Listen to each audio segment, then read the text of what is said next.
Well, it's that time again. No, it's not time to magically turn into a cheeseburger. It's time for How You Play the Game, the official podcast of the OSIP Foundation Incorporated. Yours truly, Jack Furlong, with you as we talk to you about what's going on as far as the world of sportsmanship is concerned. This is the second episode of the month of February. The year is 2023. So glad you can be with us. As always, check us out online at osipfoundation.org. You can contact the show with the email address podcast@osipfoundation.org. And we're on social media at facebook.com/OSIP Foundation and Twitter and Instagram at OSIP Foundation, hashtag How You Play the Game. We have a fantastic episode for you. It's the first in a series of interviews that we're doing with people that we met in Indianapolis at the NFHS Officials Consortium. And I'm very pleased to have as our first guest in this series, a man who I'm going to let him tell all about what he does because he does it much better than me. The founder of Offside, my dear friend, Mr. Brian Barlow. Brian, thanks so much for being here. How's everything going? Jack, you have I've done thousands of these podcasts and live radio interviews, and you have such a great voice and presence about you. So kudos to you. Oh, thank you. Thank you. I was in sports media on the radio for a while, and that's only because people told me I had a face for radio. Yeah. So listen, I don't even have a face for radio, so I have a face to be an official. So you're one step above me. But no, wasn't Indianapolis great? I mean, the weather wasn't that good, but wasn't that a lot of good information? I mean, I didn't even care about the weather because I don't even think I left the hotel, so it was fine. But it was. I mean, listen, if the biggest problem was that I had to get up in the morning, I think it was a good time. I learned so much. I made so many great connections, like with you, and it was like a retreat. It re-energized me in my attempts to try and tackle this problem, as I'm sure you probably experienced something very, very similar to that. Yeah. You know what? You want to hear a funny story though, Please. real quick? So when at the hotel in Indianapolis, very nice. What was it? The Conrad, right? Yeah. Very, very nice hotel. So that first morning, I was downstairs with Brenda from Officially Human, and we were just kind of reviewing things on how the presentation was going to go and all that kind of stuff. Well, there was a bunch of breakfast laid out and all that, so I thought it was for all of us at the conference, and I go over there and I grab me some fruit and I grab me some cereal and I grab me some granola bars and some orange juice and some cranberry juice, and then I walk over and I see all these guys in black outfit, in black jerseys, outfits, runners, and they're very athletic looking. And I was thinking, gosh, is there another like official seminar here, because I don't recognize any of these people, and they look very athletic. And we, as officials, we dress all in black as well. Of course, yeah. And so this gentleman walks over to me when I'm sitting right next to Brenda, and he goes, "Sir," he goes, are you with the Bucks?" And I go, "The Bucks? Who are the Bucks?" And he goes, "The NBA team, the Milwaukee Bucks. Are you?" And I go, No, I'm not with them." And he goes, "Well, all that food that you just grabbed, it's for the team. They're playing Indianapolis, whoever the team is." I'm not an NBA guy. And he's like, it's all for those players. And I go, "Oh my gosh." I said, I thought it was all for, all the officials. And he's like, "No, we hate the officials." Oh no. And I'm like, "You said that to the wrong person." So I quickly did I diagnosed him on who I was and why, I was there. And anyway, long story short, made a friend. Oh, that's good. And I think he's on the Offside page now. Oh, thank God. One less person that's going to be mean and rude to officials. I think I got him to think differently, which is the whole purpose of Loop, which was the presentation that Brenda and I gave, was just it's an entire different mindset on how you should, even as a parent, as a coach, as an official, as a player, a completely different mindset of how you should approach youth, specifically youth games, in regards to the treatment of officials. I mean, we have to reverse the way that we think and perceive officials. It's because it's becoming so toxic and so cancerous and so unnecessary, Jack. So unnecessary. You're completely right. And at the very least, as I'm hearing that story, I'm thinking, well, just send one person up to our breakfast to make up for it, since you took from them. Because I'm what you just described. Who's the sinner? Send him up there. Exactly. I was going to say that's the same layout that we had anyway. So it's not like they don't have more of that in the back room somewhere. Right. And I don't pretend to know what's going on at the Conrad, but Yeah, and so and I took my girlfriend down there, and she was with me at the consortium. So she was like walking around. She's like, "Oh my God, all these NBA players." I mean, she was like awestruck, and I'm like, as an official, you're just not awestruck by athletes anymore, Right. Yeah. I'm more awestruck by officials. Yeah, Yes. there you go. A famous baseball player comes up to me. I'm like, hey, how you doing? Joe West comes up to me like, oh my God, how are you? Right. Yeah. Isn't that weird? I'm told, and it's funny because like when I watch the NFL playoffs or even FIFA, the World Cup, I'm like, everyone's like, who you watching, who you shooting for? I'm like, the refs. Yeah. The refs.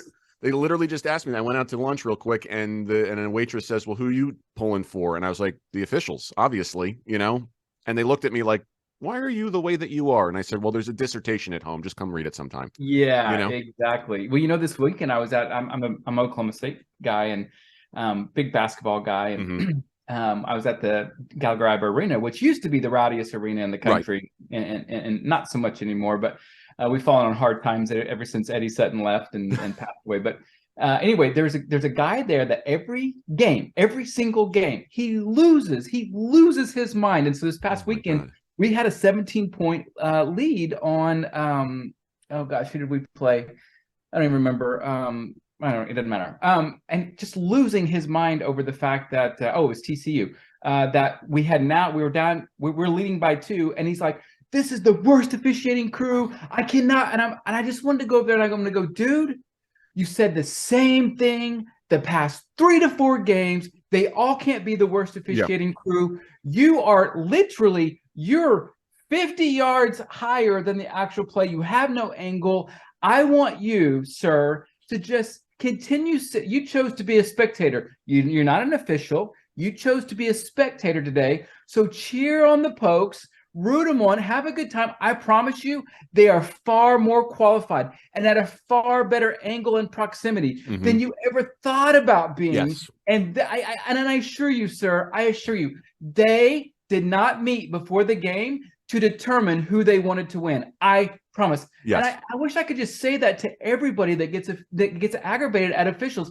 It's just we lose our mind at these games, and we lose all logic, and we lose all logical thought process. And I, at some point, I want to have enough money where I can do a study on how that happens. Is it truly just the makeup of an individual's DNA? Is it born? Are we groomed? And I do think that we are sometimes groomed to automatically hate officials, question their authority, don't take them serious, automatically assume that they're wrong because they didn't call it for us. But I want some kind of scientific evidence that suggests what causes us to lose our emotional stability, our common sense, all of our logic. Like, I really want to know, is there a viable answer to this? Because I have met some really good people that I know when they go to their kids' games aren't the same person that I know. No, you're absolutely right. I was speaking with a couple of people about that because in a casual fashion, and I think it's a little of everything that you just said. I always point to the movie 42 about Jackie Robinson. There's a scene in it where there's a father and a son in the stands, and the dad is showing his kid about everything about baseball for the first time. He's at his first game with and whatnot. And Jackie Robinson comes out, and the dad starts yelling something racial at Jackie Robinson, and then the kid mimics that. And to me, that's that's just a small piece of the pie that our behavior is learned by rote, especially when you consider that kids want to emulate their parents. They want to be their heroes, whether that's a star on TV or a parent or a role model. If they want to grow up, they want to be adult. If they do those things, that will probably tell them that they will become adult. And that just, if anything, is just at least a catalyst into it. And I'm sure, like you said, there are tons of people smarter than us who have the ability to look into that. Well, we are a product of our environment, right? I mean, in all, not just in youth sports, but in all areas of our life. And I wish, which is all part of the Offside page, by the way, is capturing, and listen, the offside page is somewhat controversial in some sense because some people don't like the fact that we shame people and their behavior at youth sporting events.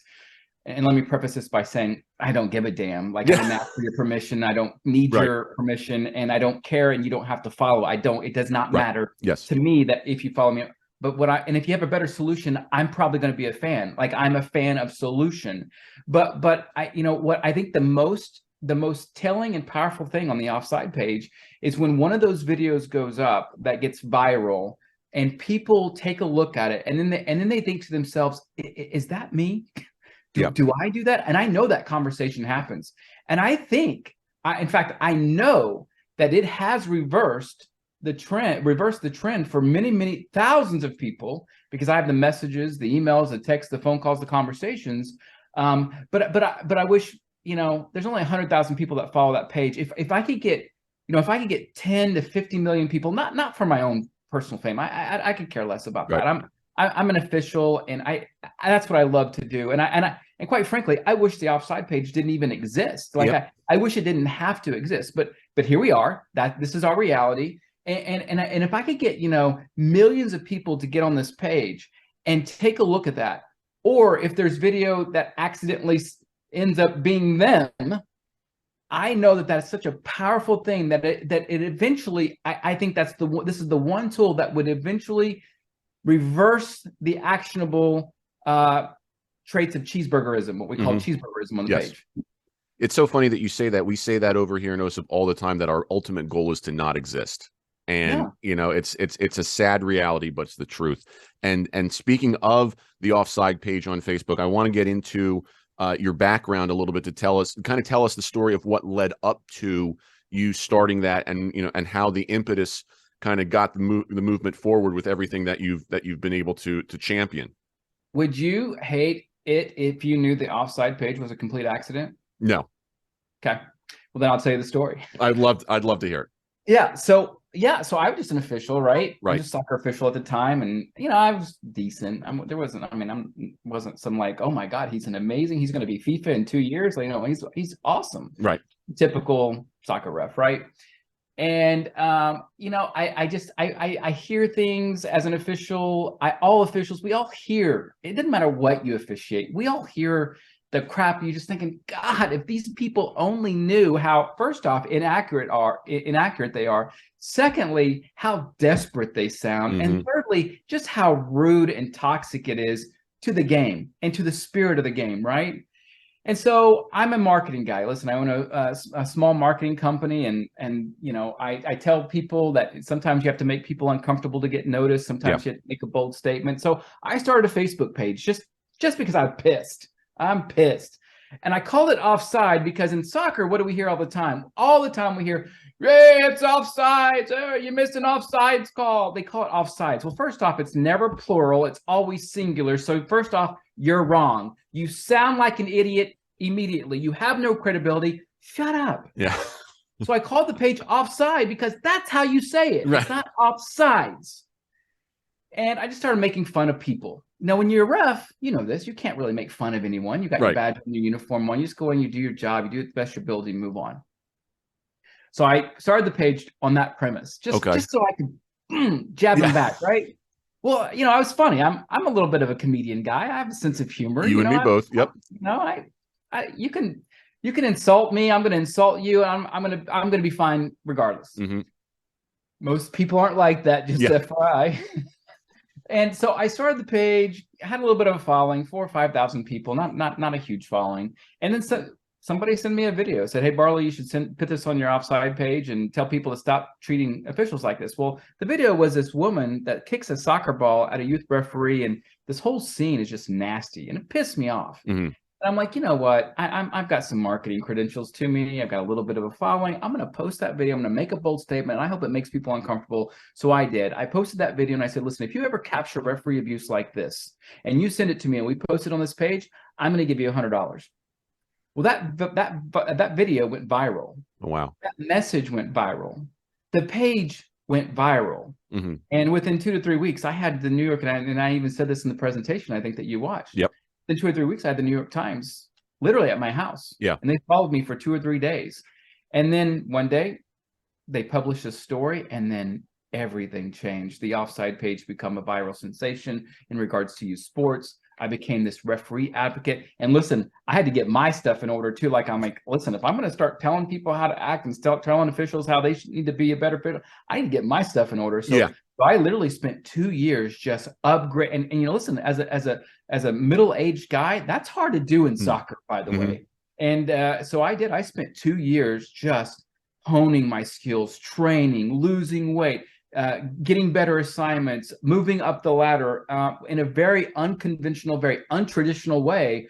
But I knew I didn't want to be just the average Joe saying, hey, you should do this and you should do that and you should act this way, and then not be really good at my craft, right? Yeah. So so those 2 years I also spent going across the country and even internationally, speaking on every different network television show, every different newscast, network newscast, talk shows. I mean, it was really cool to get to experience that. Right.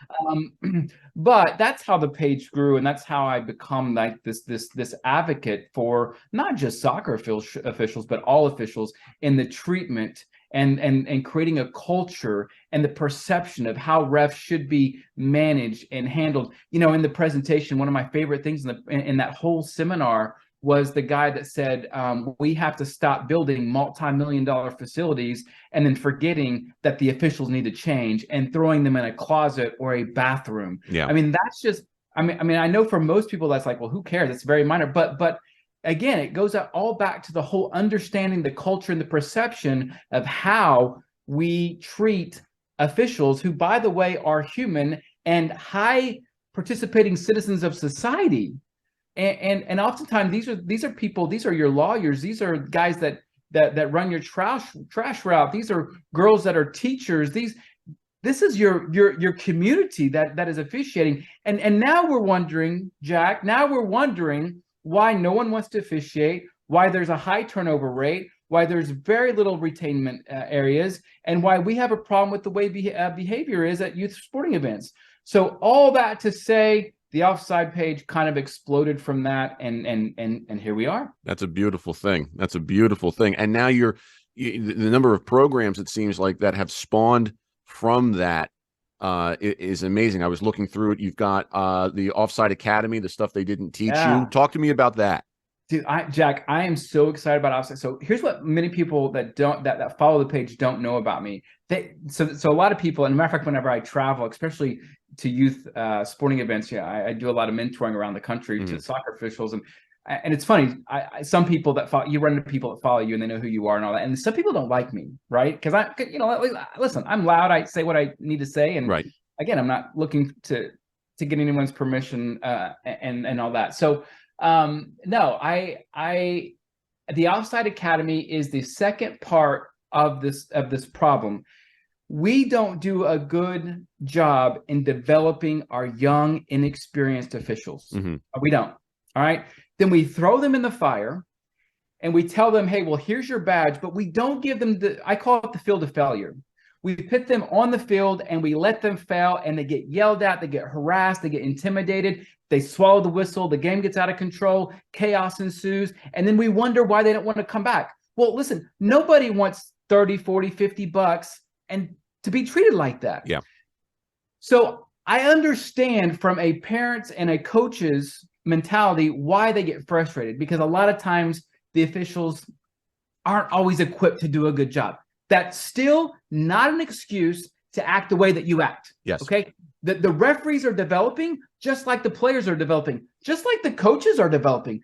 The FIFA referees, the NBA All-Star referees aren't coming. The NFL Super Bowl referees aren't coming to little Sammy and Sally's game on Saturday. They're not. Yeah.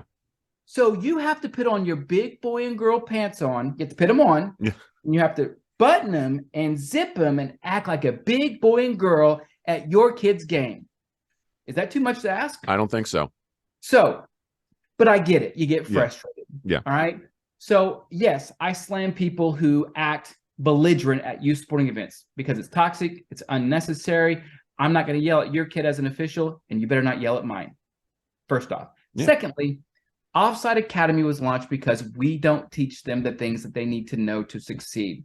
We do teach them certain things. We do give them a badge, but we don't put them in a position of success. Mm-hmm. And so offside, I developed the ranks. Like I said, I was middle-aged, quite a bit younger than I am now, but I had to go a very unconventional route. And so the way I had to learn was extremely difficult. I had I had to travel outside of my state to get bigger assignments. Some people here didn't want me to succeed because I was getting all this fame and fortune, they thought. And so I was a little bit blackballed to some extent here locally. So I had to literally spread my wings. Fortunately, I have an airplane. That's true. You are a pilot. Yep. And I had to fly. I had to go out of my own state and where people didn't necessarily know me and let me fail and succeed. And it was very difficult, but I got really good pretty quick. Pretty smart guy, okay? Yeah. And so I told myself, my God, if I can get to a point of credibility, and I'm a marketing guy, I come from television, I know how to write, I know how to produce. I'm going to produce a curriculum that actually puts our referees in a situation where they can be successful by giving them knowledge that isn't always given. Here's the thing. Most states, this is soccer, most states develop the few, the people that have potential, the people they like, the people they want to send to regionals and or possibly nationals. Those are the people, which I call it the top 3%. 97% of referees are labeled grassroots. The other 3% I'm fortunate enough to be in, regional, national, those type of referees, they're constantly getting developed. Right. They look good. They play the part. They know how to officiate. They know man management and fitness and angle and proximity and relationship building and all that kind of stuff. But we don't teach any of that to the 97%. Now, some of us do. Some states are pretty decent, but as a core, as a whole, we don't. And then we wonder why everyone's losing their shit and why our referees are leaving. Right. So Offside Academy was built, which, by the way, it's offsideschool.com if anyone here is interested in looking at it. It was built to truly educate and to give our referees more tools, our soccer referees more tools to actually grow and prosper and give them more confidence. So maybe, just maybe, they do look the part and they have a little bit more credibility when they do walk onto the pitch. And maybe that lowers the anxiety level from everyone around the pitch. And then maybe we can get back to basics. Maybe the game can go back to the kids. Yeah. That's beautiful. That's absolutely, you just hearing that, it's inspiring to me to have an ally in you like that, because now I feel like I want to do that for baseball officials now, because what you just said is the same exact thing. I was going to ask you this question. Is it really? I've often wondered that. Is it like that in other sports? Yes, I think it is. I think it is like that. And I'm going to tell you why, because I was just going to ask you this question, and it's a legitimate question. It's not meant to be like a facetious question.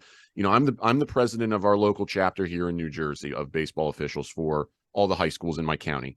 And we fight this battle about retention all the time. And the big thing that we're trying to figure out is, outside of, you know, the things like the factors you can't control, money, schedule, you know, the stuff that really, you know, it's outside of everyone's control. It's just what it is. We try and figure out what is it going to take to recruit and retain officials. And we're at the point now, this critical mass, where we're just like, listen, we don't feel like we have the ability to tell our officials, like when I went through it and like when you went through it, you know, I went through an 8-week class, and it met weekly and whatnot. And then I was put into this cadet program and this mentoring program and this professional development program. And now we're at the point where we're saying, just come in, we're going to put you through a weekend crash course and whatnot. And it's not ideal by any stretch of the imagination, but our hands are tied, you know? So you know, we're robbing Peter to pay Paul here. What do we do about that? I mean, is there a solution other than just saying, listen, in order to service the schools that we need, we got to start doing stuff like this? Well, absolutely. There's a solution. And it goes back to that story I said in the presentation about the Masters. We have to start telling, okay, first of all, why are the officials not coming? They're not coming because they don't want the stupid $40 to get treated like an animal for an hour, hour and a half, 2 hours. They don't want it. Yeah. Okay. So you have to point the finger.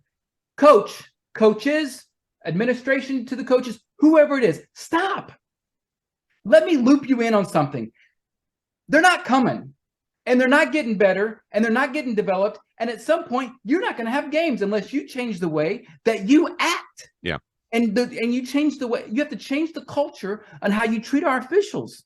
So to me, the solution is you have to be an asshole. Yeah. Which I'm very good at being at times. And you have to say, listen, you're the problem. Yeah. Society is much different than it was when probably you and I were growing up. Okay. Yeah. It's just much different. But we haven't changed. It's like the judicial system, judicial system with all the technology, it hasn't changed. Politics hasn't changed. We have all this technology and society telling us that they're going to behave differently, and our officials telling us we're not coming because of it, and yet we're still doing the same things, wondering, well, why isn't, first off, why do we have that official? I don't want that official. He's not a very good official, or she's not a very good official. And then they think they have choices, when the reality is you're lucky to even have someone that's breathing officiating your game. Yeah. So for me, the solution is you have to throw it right back on the administration, right back on the leadership, and right back on the coaches. And I think that's where it begins. And unfortunately, it trickles down. It's at the top. You know, watching these MLB coaches and the way they act toward umpires, and MLB just allowing it to happen with no recourse or no public statement of, hey, we're not going to allow you to treat our officials like that, right or wrong. You have no credence to do that. So to me, it goes back to that whole statement that I said, is we have to start getting really comfortable making people uncomfortable. Yeah. Do you think that in terms of making people uncomfortable, that we are kind of with our backs against the wall, saying we don't have a choice but to do that, as opposed to customer service, for example? Like the arguments that I hear sometimes are, if we do essentially what you're suggesting, we're going to lose our contract, and then, you know, it's not going to solve the problem, but then we're out of money and stuff from the get-go, you know. So you know, we have to compromise, and which again, philosophically is not what you want, but practically you're working with the army that you have, not the army you want. So what is the medium, the happy medium there? Well, I have a great answer for you. So you have two options. You either change your culture or you pony up. And what I mean by pony up, listen, I put Offside Academy together, thousands and thousands and thousands of dollars in time, and guess who paid for it? I did. Yeah, I paid for it myself, out of my own pocket. We have to get people, leagues, administration, leadership, the coaches association, whatever it is. If they want the problem fixed, number one, change the culture. Number two, if you don't want to change the culture because you're unhappy with it, then pony up the money. I like Pay that. the referees more, create a curriculum. Say, hey, listen, we'll create an entire, if you don't think the referees are doing a good job, great. What do we need to work on? In your perception as coaches, what do we need to work on? Yeah. And we as officials know what we need to work on as well. Oh, yeah. Create a curriculum and give it to the officials. All right, you want more officials? Great. Give us a marketing campaign money. How much you got? We're going to get at least 5,000. If you want us to hit TikTok and Facebook, where the target demographics are, you're going to need about $5,000 a month to make an impact. Do you have that money? Oh, you don't. Okay. Solution number 3. Sit down, shut up. Yeah. I love that. I gave you 2, and the third one's completely on you. Yeah. You have 3 options. I love that. I absolutely love that. And I wish personally that I had more of the, we'll call it testicular fortitude to just say that. You know, I think that's one of my weaknesses as an official, as a leader sometimes, is to not be able to just come out and say stuff like that. You know, so go ahead. Well, and you know, I mean, listen, how do I say this? We're at a point, we're taught as officials to not be seen and to blend in, right? Right. Like the game isn't about us. Right. And we know that. We're at a situation, though, where the game is about us, because we don't have very many officials left. They're not coming back. We're not developing them. Our retainment percentage is very, very low. And the culture is as bad as it's ever been, and it's not getting better. All right. So what I try to do is I try to arm all of our officials, not to be an asshole, but to have the confidence to say, here are the expectations and how I'm going to manage this game or this situation. And my expectation is that you're going to be professional at all times, and I'm going to be professional at all times. And anytime that's jeopardized or in jeopardy, you're going to pay the consequence. All right. And what I mean by that is you're going to be warned, you're going to be carded. I don't know what it is in baseball, how that happens. You toss them. I don't know. Yeah. But there's a level of professionalism that's expected. But we as officials, my point to this is we have to start thinking that we have to blend in and we have to stop thinking that, and we have to start thinking that in order for us to, number one, get out of there alive, which is a thing. That is a thing. That's a thing. Number two, for us to get out with our integrity. Number three, for us to get out with the game being played in a fair, safe, professional manner. Number four, for the spirit and the image of the game to be protected, we're going to have to get a backbone. We got to get out of this mentality of we got to have thick skin and, well, he's the coach and I don't want to upset my assigner because I don't want the coach to email or call the assigner, and I don't want to be put on the bad list. We have to get out of that mentality. We have to be strong enough in our own craft. We have to be confident enough in our own craft to know there's an expectation. I'm here because I'm a professional and I expect you to do the same. And if not, you won't be here, and that's okay. We have to get used to that. We have to be confident in our own craft. We have to have a backbone and be able to say, hey, I'm not here to be an asshole. I'm just here to protect the image of this game. And you're either going to follow suit with me or you're not going to be here to witness it. Yeah. And the assigners have to be the backbone with us. Okay, that's the other important equation to this thing is it's not just an officials thing. It's an official. How many assigners get nervous whenever too many coaches are getting, uncomfortable or getting too much hate email? And we as assigners, I'm not an assigner, never would be. You couldn't pay me enough to be an assigner. But listen, how many assigners get uncomfortable? Like, well, I might not use this crew because they seem to be, causing some stink. Okay, we have to get out of that mentality. Yeah. As assigners, we have to start setting the expectation of, hey, these are my referees. These are my officials. These are our expectations. And I've personally told my officials, you fall out of line with these expectations. I applaud, encourage, and support any decision they make to protect all those things that I just outlined. Yeah, no, that's beautiful. That's absolutely beautiful. We fight the same thing here because I think that, at least in baseball too, with the assigners, there's dual control, essentially, is that they are working both for the officials and for the clients, the schools that they service. And they're stuck kind of between a rock and a hard place, and I have to kind of read between the lines with our assigner sometimes because I know I know what type of guy he is. I know his personality, and I almost have to see through that hard exterior to know this is eating at you. There's something going on deep, and you're putting on a tough, a tough armor here. And you're not letting people in. I know exactly what you're experiencing, and it's a reality, And Jack, one other thing, and I didn't even get to tell the story. During my presentation today, I wore that band on my arm that said I've stop. got it right here. Okay, perfect. You got one. Yep. Show that to everybody. Great. So this is an armband for stop. And this is something any sport can do, specifically at the youth level. Mm-hmm. There has to be, and listen. There has to be a sense for our young officials at every sport for the first 4 to 5 years of development, honestly, to where they know that they're safe and protected and completely off limits. And I think ultimately, this is the answer to many of our problems. Much like all these U8, U10, U12, Little League baseball camps, soccer leagues, we're all so worried about who's winning and losing with the players, the teams. We're all, what's the score? Who scored? Nobody cares. Yeah. Between that ages, it should all, and listen, the leagues and the top level people in every state and every league has to start making these decisions. We have to stop keeping score. We're in a situation to where it should all be about development. Yeah. And understanding the fundamental basics of that specific sport.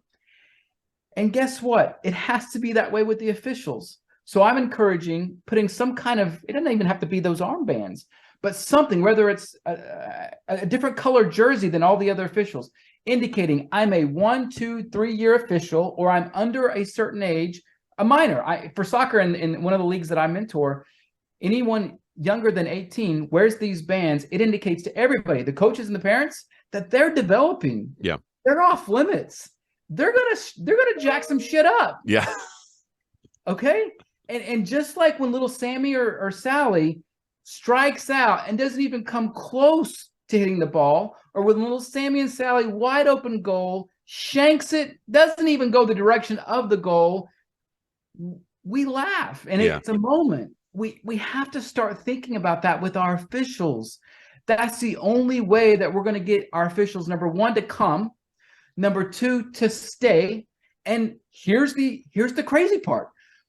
Number three, to become good enough to actually get developed into becoming a real asset in the officiating world and someone that can really benefit a game at some point.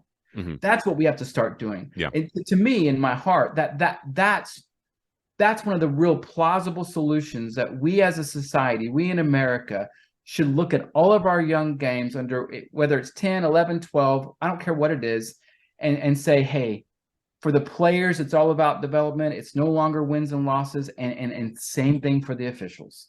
Yeah, I like that. I had someone tell me this the other day, and I wanted to get your take on it. This is a baseball official, an experienced high school official who was trying to, mentor to other officials and talk about sportsmanship and all the same stuff. And the starting point was, listen, as a baseball umpire, as an official, you're going to hear something. It's a matter of whether or not they cross a certain line. How does that compare to your message? Because I fight that battle a lot, and because I would prefer, obviously, if we didn't hear anything. And yet, like you said, in baseball, that's almost, you're almost taught, listen, you're going to hear some chirping.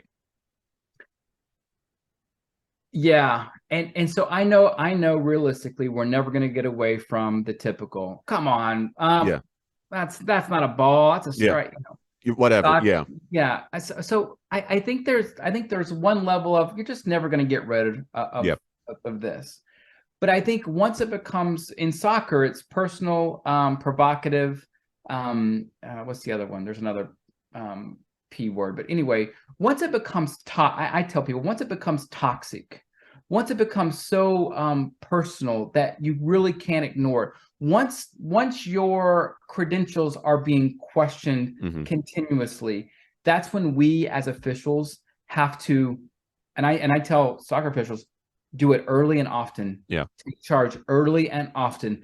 If you let that linger, it becomes a side effect to everyone else around. They start getting antsy as well. They start, again, it's grooming. They start feeling like, even if it's not their nature, well, now I'm getting agitated, and that was a strike, and he called it a ball, and that ump is terrible. Yeah. Right. So, so I think there has to be a level of, okay, we understand people get frustrated. They want to say what they say, let them say it. But there has to be that line to where once they cross that, and for me, for baseball, it would be easy for me. For baseball, I think you have the fence in the back, the backstop, and then you have that long side on the third line base and the first line base, right? I think there should be a section that once people start going a certain direction, there's just a section that is reserved for them. And then if they still can't, handle it, off you go. Yeah. No, I like that. I like that. I always say to people, I think I might have talked about this in my book. And I think I said this in the same meeting where this other person was presenting this. I said, it's not always about the first reaction. It's about the second and any subsequent reaction. If you go to a horror movie, and I'm not advocating people going to horror movies, Lord knows I won't go to a horror movie. But if you go to a horror movie and something on the screen startles you, scares you, whatever, you're going to naturally jump. You don't have control over that. It's when it's then if you decide to start screaming beyond that we've crossed the boundary. I know as a fan, if I'm watching a baseball game and I see something that's a close pitch or whatever, I might say like, ooh, or, oh, where was that? Something like that. And then it stops. Yeah. And I feel like that's kind of the illustration that I like to tell people is like, you're going to, we all naturally groan at a close call.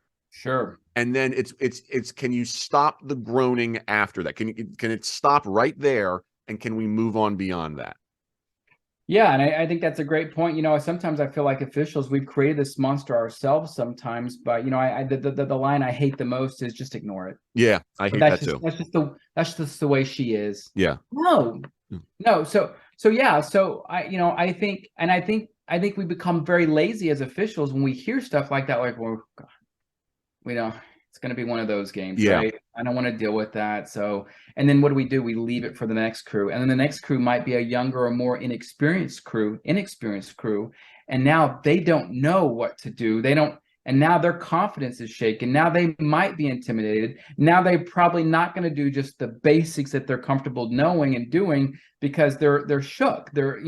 So for me, I think I wish I could, and I've even thought about, man, if I could have like an official consortium where I invite all officials from all over the country. And I know there's some conferences out there, that are official driven, but there doesn't seem to be one to where all, it's just all the officials from all sports getting together and just saying, hey guys, if I had 10 minutes with all the officials, I would say this, guys, we are our worst enemy sometimes. First, number one, let's lose you got to have thick skin. Yeah. Let's lose that mentality. Number two, let's lose the mentality that we're not there to be seen or heard. We are, and for those that are good officials, know that's natural for us. But there's a time and a place and a reason that you're there. Yeah.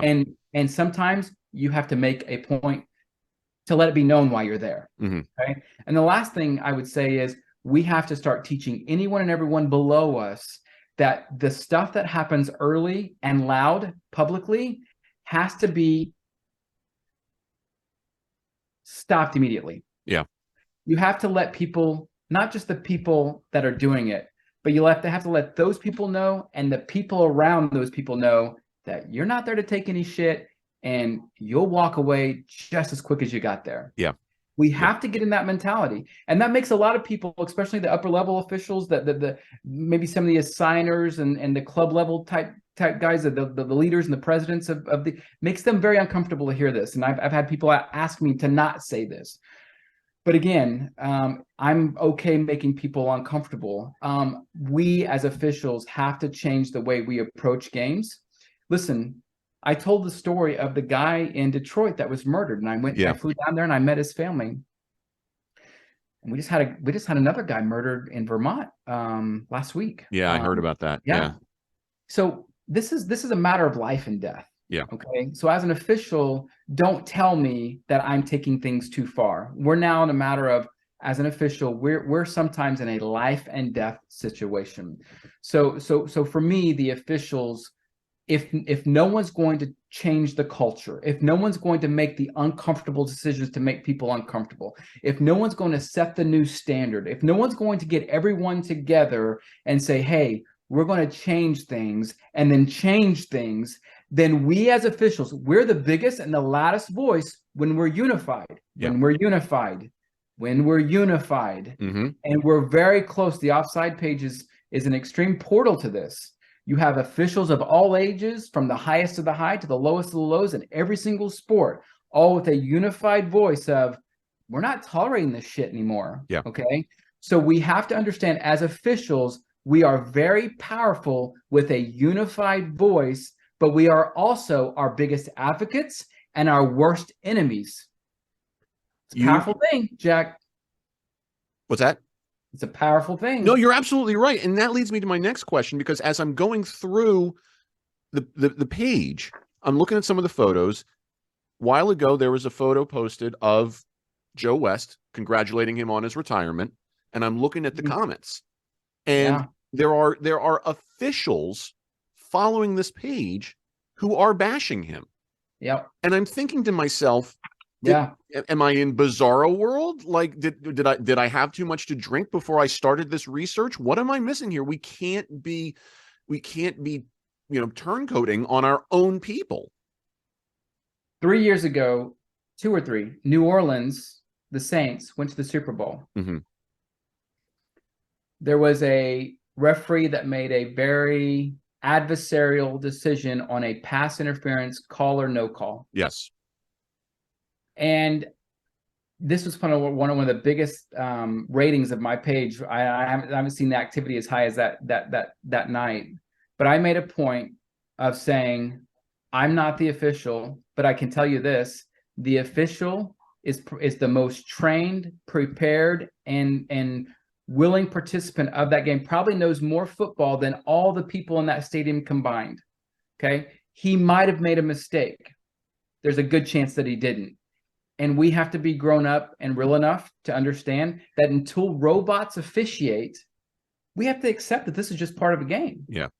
And not want to kill him. And I had officials from Louisiana in all sports trashing me for making that statement. That's insane. I literally wrote a response, copied it, and that's how I responded to everybody. And it was something to the effect of, you are the exact reason I created the offside page. Whether you're an official or not, you're the exact reason I created the offside page, and you should be ashamed that that's your mentality. Yeah.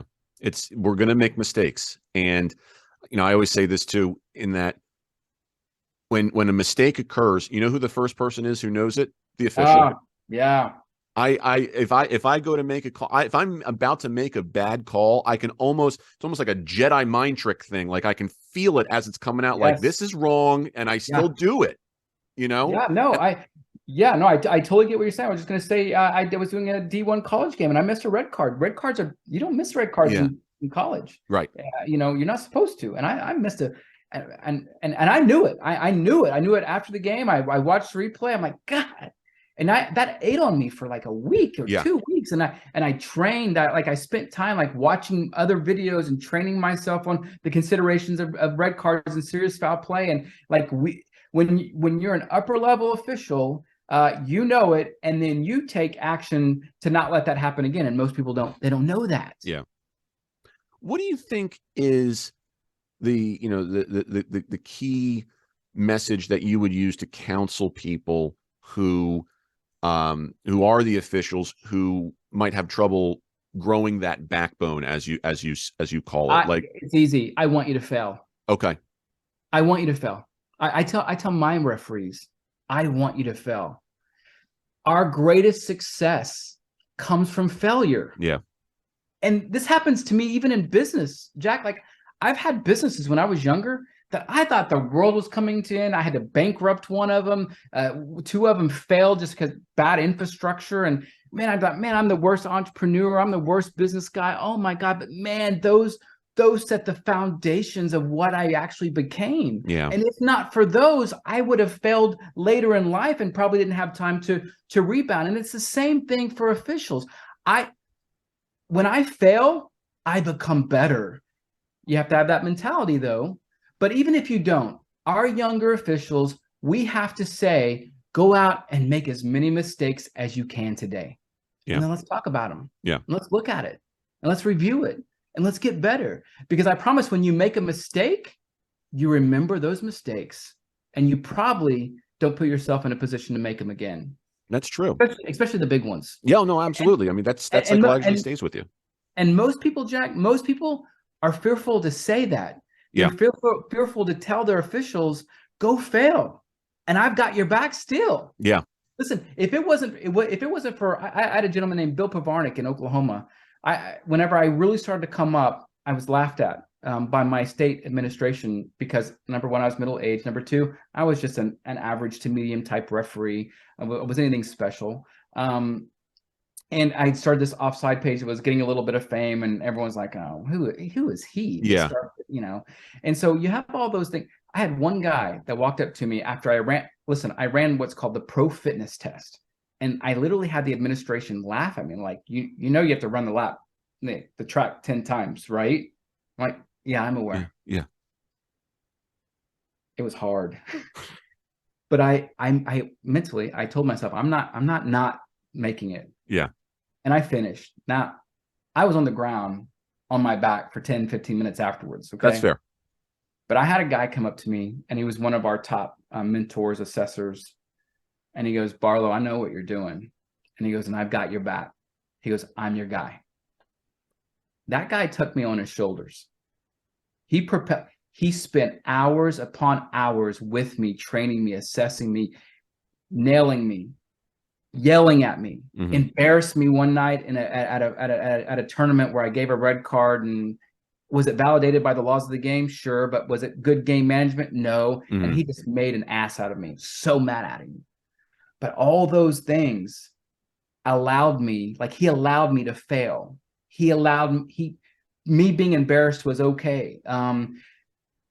So I think my point here is we have to put our positions in scenarios where they know it's okay to fuck up a game. Yeah. Yeah. No, I understand. Yeah. You recently partnered with our friend Brenda Hilton at Officially Human. Love her. And she's wonderful. And you created Loop. Tell us about Loop, what we can do to be part of it, how anybody can support it, the whole nine. So Loop it's a systematic approach to try to get leagues, divisions, associations, anyone associated with collegiate, high school, youth sports, anyone that's having a difficult time grasping that we have to change the way we manage officials, market officials, retain officials, develop officials, feed officials, and pay officials. We have to change all that. And we don't know how, and it's okay. So Brenda's great from an administrative standpoint, from an overall vision standpoint, from understanding what it's like to be to assigning and housing and managing officials. And then you have a guy like me who is an upper level official, who now has turned into, after 5, 6, 7 years ago, into this leading advocate and into the referee world. Right. So we join forces to say, hey, we know that the conversation is there, and we know that most people know that there's a problem, but have very few resources or understanding on how to create a culture of changing the way that we manage, pay, recruit, retain, all that officials, right? Right. Yeah. So Loop is, honestly, if you want to simplify what Loop is getting everyone on the same page. It's symbolism to say you're the problem, but you're also the solution. It loops right back around to you. And here you can now hire an outside agency to help you with PR, to help you with official recruiting, to help you with official marketing, to help you with official culture, to help you with consultation, and even third party disciplinary committees.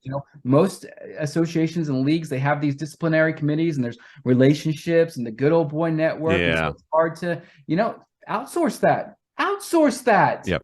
Keep your hands clean, and so that's what Loop is. Loop is it's a duopoly agency built specifically for those that are trying to find a way to support officials and really help organizations understand that we're in a different time and you have to do some things differently in order to stop the gap of this division between officials and everyone else. Yeah. Yeah. Before we wrap, I wanted to make sure that I gave you the floor to say anything, promote anything that we may have missed, and whatever you feel like the listener needs to take away from this that was not already highlighted so beautifully. The floor is yours. Whatever you need to say, please, because I'm eating all of this up, and I feel like if I keep going down my list of questions here, I'm going to miss something, and I'm like, oh, I didn't ask that one. So I want to put it on you now to summarize and say whatever it is that you need to say. Jack, that's a lot of pressure. I know.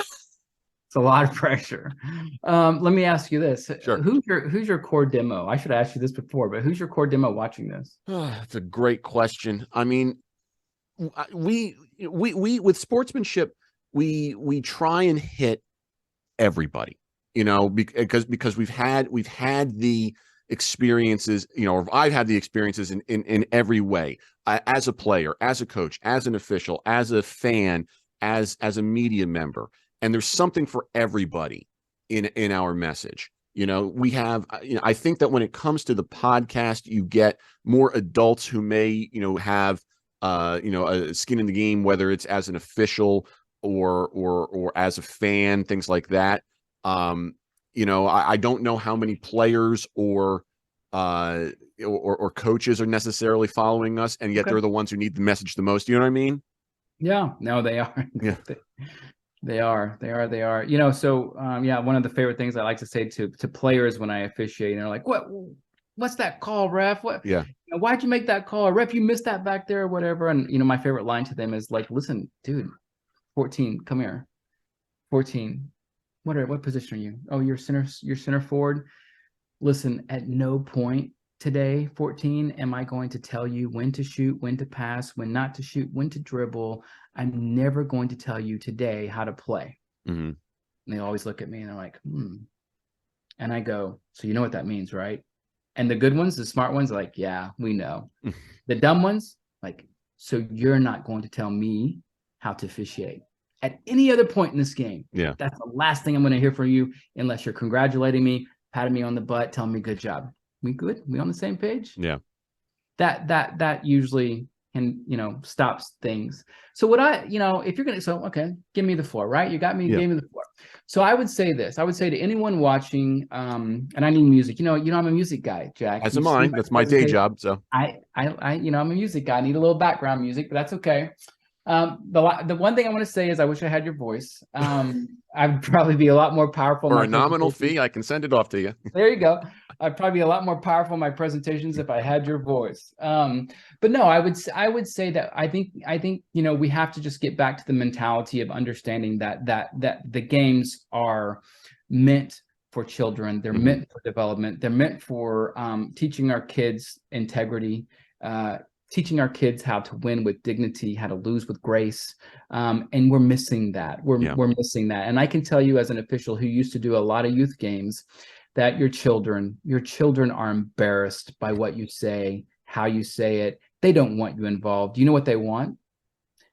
They want you there. Yeah. Most of the time. Yeah. There's times that they don't. That's true. They want you there, but they want to know that they have your full support, love, and understanding. And so the most powerful thing, and I tell people, and when I do these big presentations or whatever, I tell people, I'm like, the most powerful thing that you can do for your child is at the end of the game is you go run up. And I did this with my own kids. I'd run up after the game. They run up next to me and I'd booty bump them. Yeah. Grab them. And I love watching you play. Love watching you play. And man, if we could get our parents to have that mentality and that approach, not the approach of when we get in the car, we're going to audit your performance. And I used to do that, Jack. I used to do that. I used to do that to my daughter specifically. Like I like, hey, you weren't on the back door. You missed a couple of shots on the back door. You got to play more aggressive. And, like I'm a soccer player, I grew up, I didn't reach the high levels, I'd hurt my knee, and which is why I got into officiating, by the way. But, I lived vicariously through my kids. And that's our number one mistake, is we live vicariously through our kids because either we didn't reach our full potential, or we weren't capable, or we missed that part of our childhood, or we just miss it in general. We just miss being a kid. So we lived those moments through our kids.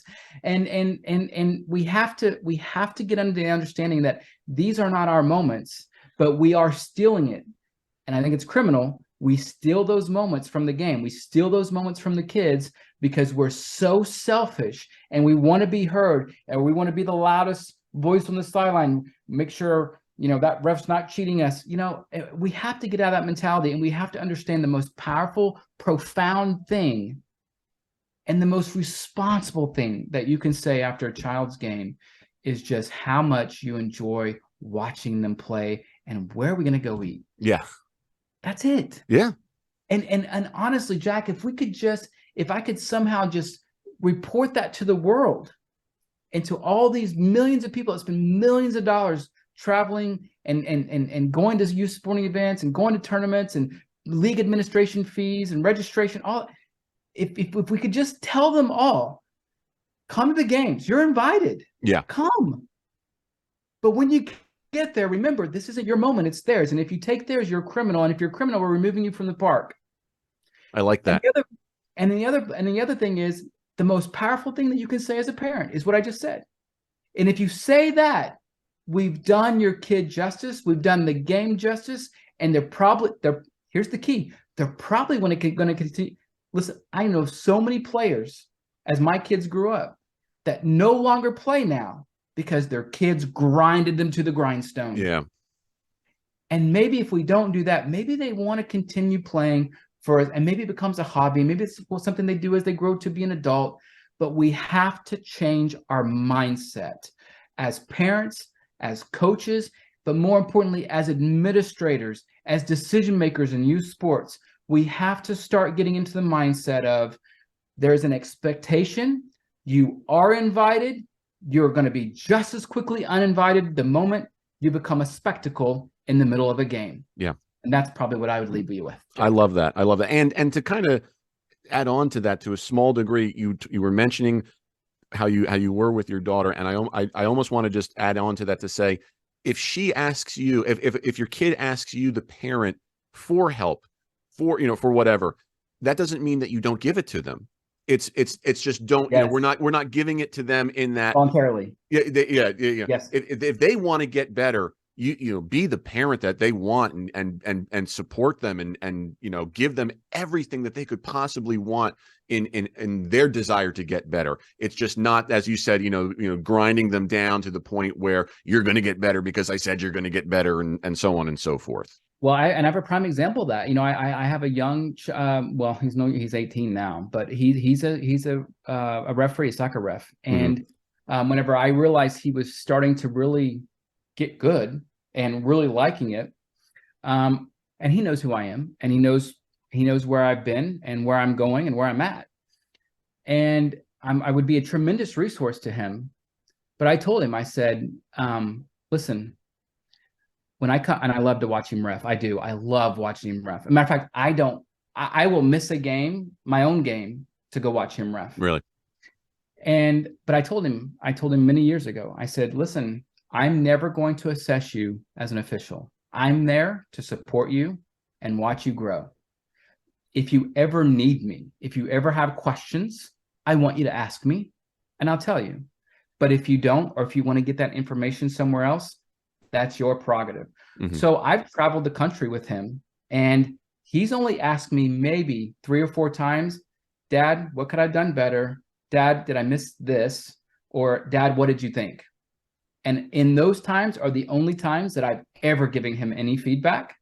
And we have grown so close because of that. And I think it's key for any parent-child relationship. You have to give them the authority and the power to be in control of their own hobbies and their own potential. And we oftentimes get in the way of that because listen, it would have been very easy and excitable for me to be like, dude, you're going to be so good. I'm going to give you everything that I've got. I'm just going to pour it into you because I've got it. I'm going to pour it into you. But no, I put him around people of influence instead, and I let them build him up. And now he only comes to me when he has a serious question or if he really wants my opinion. Other than that, he knows I'm just there to support him. That's it. That's beautiful. That's beautiful. Brian, I can't thank you enough. You are an inspiration to people like me who are trying to fight the good fight along with you. And, I know I said this to you in Indianapolis, but I mean it. Whatever I or we can do to align with you and your mission, say the word, we're there. My day job is non-existent for that reason. So whatever you need, we want to be on board. And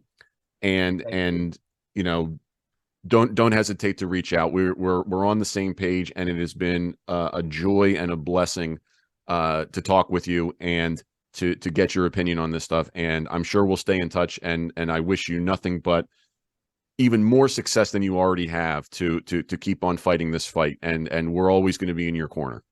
Dude, I appreciate it. Let's just keep shooting down those cheeseburgers, and let's see where we're at in a couple of years, or 4 or 5. And hell, we might be in a worse position, but I know people like you and me, we're going to put the good fight in, and at some point something's going to give, right? Yeah. It's going to have to. Absolutely. And listen, I'm going to tell you this. I'm not going to another official's funeral. I'm not. Yeah. Not. So something's got to give. Amen. Amen. And I will never eat a cheeseburger the same way ever again, And I love cheeseburgers. I know. It's funny. I posted a pic years ago of me eating a cheeseburger, and it was one of my more viral pics. But people were like, "I didn't think you would eat cheeseburgers, real cheese." It's like, no, I still love cheeseburgers, just not the kind at the youth sporting event. Yes. I do. It's a weird, like, Hannibal Lecter type of thing. I think if you start crossing the, and eventually it's just, that's my sick sense of humor.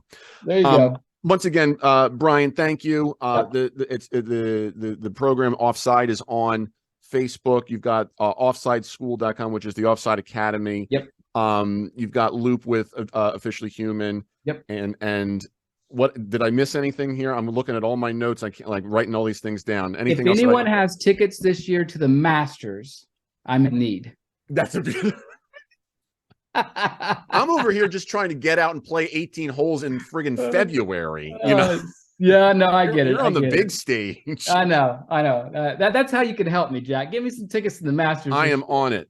Tickets to the Masters. Okay. Send to Barlow. Okay. I am going to dip into what remains of the OSIP budget and just look into it. Take care of that. Okay. Thank you. Thank you, Jack. It's an absolute pleasure, and we'll stay in touch. And to all of our listeners, thank you for joining us. As always, check us out at osipfoundation.org.